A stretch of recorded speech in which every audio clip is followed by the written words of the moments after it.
It was a follow-up on a lead. There was a lead that we received that we worked like we do in all cold cases. If we get a lead, you follow up on it. And this was the follow-up on the state police who went to go talk to Hand after they got that information. Had they ever talked to him before this?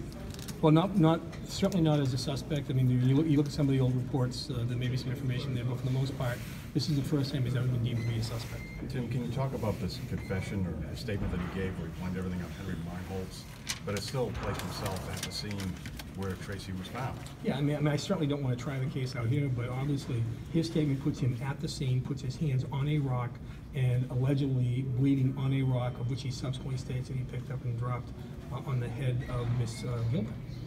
You know, so to me, obviously, we're going to continue to do some more work on this case, and I'm appreciative. I know the family's appreciative of all the work that the Massachusetts State Police have done, that the Troutman Police and the Mooresville Police in North Carolina were very helpful to the investigation. And I know that this case has been worked on, like all of our cold cases that I've worked on, by numerous assistant DAs, advocates, troopers, police. You know, I applaud the efforts of the Plymouth Police and the Kingston Police. Tracy was taken in Kingston, her body was found in Plymouth, Massachusetts. And I think that, you know, they did a great job in putting this together. And I'm really glad that, you know, the family now knows who the killer is, and we're going to proceed in the legal system, making sure that we do everything we can to get justice for Tracy Gilpin. Has the DNA connected yet? Has that come back? DNA is still being investigated. So how confident are you that this is the right guy? This is, after all these years, this is finally justice for Tracy? I don't arrest people for homicide unless I'm sure that people did it. And I think based upon the totality of the circumstances that we have right now, we have the individual who was involved in the homicide of Tracy Gilpin. Can you talk about how they knew each other? The lead that came in? What kind of, did somebody call, or what was the lead? Yeah, no, I'm not going to get into the specifics of the lead itself, but like I said, we receive leads all the time and help, and that's why I do applaud the efforts of the media for putting these stories out there. I applaud, you know, Fox 25. I was on that, as well as the Gilpin family was over the years, talking about this, making sure we can publicize these cases so people understand, the victims understand that these cases are not forgotten, the victims are not forgotten, and that the killers are out there that haven't had their day in court yet. So that we're going to continue to look at these cases, and you know, I'm hopeful that we're going to continue to be able to solve all of our cold cases. All my colleagues across the state are with these cases.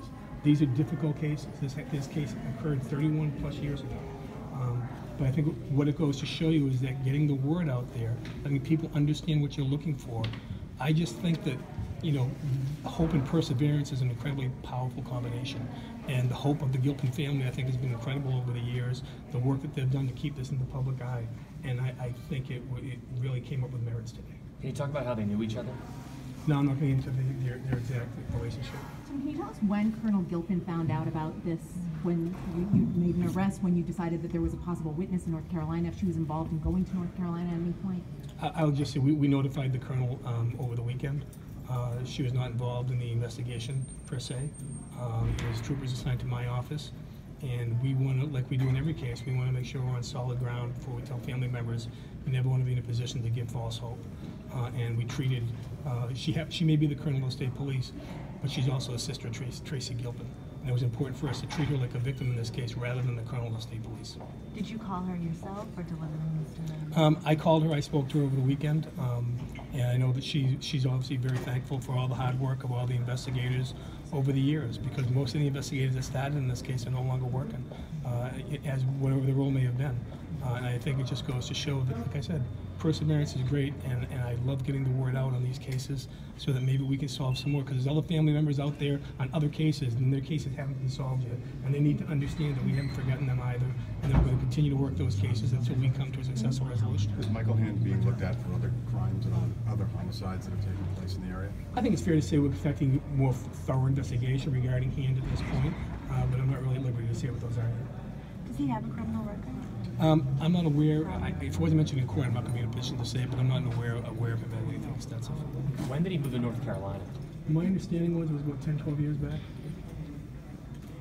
Tim, how satisfying is it to be here at this point, 31 years, right, after this homicide? You know, when this homicide occurred, I was the young assistant DA in Plymouth District Court. This happened in my jurisdiction in 1986.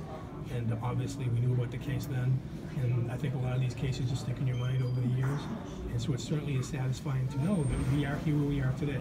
You know, we continue on that road where there are challenges. We always face challenges. And that's something we deal with every case. That's something we deal with all the situations that we're going to be dealing with. hopeful that as we continue on down this road, we can remember the real purpose of this today is getting justice for 15-year-olds.